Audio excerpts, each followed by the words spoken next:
परभणी जिल्ह्यातल्या गंगाखेड तालुक्यातील धारखेड येथील फिर्यादी रामभाऊ भालके यांनी त्यांचे परिचित गवान बचाटे शेषेराव चिंतलवार यांना लग्नासाठी मुली पहा असं सांगितले होते। त्यावेळी जळगावमध्ये लग्नाचं स्थळ असल्याचं सांगत भालके आणि नातेवाईकांना जळगावमध्ये नेले। भालके यांना जळगावमधील मनीषा पाटील यांची गायत्री ही मुलगी लग्नाची आहे असं सांगत वधू दाखवण्याचा कार्यक्रम झाला। मुलानं मुलगी पसंत केल्यानंतर मुलीचे आई वडील गरीब आहेत। मुलीच्या कुटुंबाला तिला 3 लाख रुपये द्यावे तसेच सोन्या चांदीचे दागिने कपडे घेण्याची अट त्यांनी घातली। त्यानंतर रामभाऊ भालके यांनी 3 लाख रुपये सोन्याचं मणी मंगळसूत्र, कानातील सोन्याचे झुंबर, चांदीचं चैन, जोडवे आणि वधूकडील नातेवाईकांना कपडे घेतले। धारखेडमध्ये मोजक्या नातेवाईकांच्या उपस्थितीमध्ये भालके यांच्या मुलाच्या गायत्रीशी 27 जून रोजी लग्न झालं। 29 जून रोजी सत्यनारायणाची पूजा होती।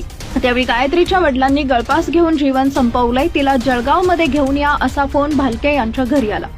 या फोन नंतर दुसऱ्याच दिवशी गायत्री, तिचा नवरा आणि अन्य नातेवाईकांसह जळगावकडे खासगी वाहनाने निघाली।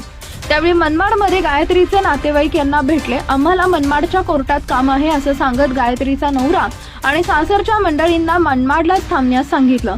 त्यानंतर माहेरची मंडळी गायत्रीला घेऊन गेले।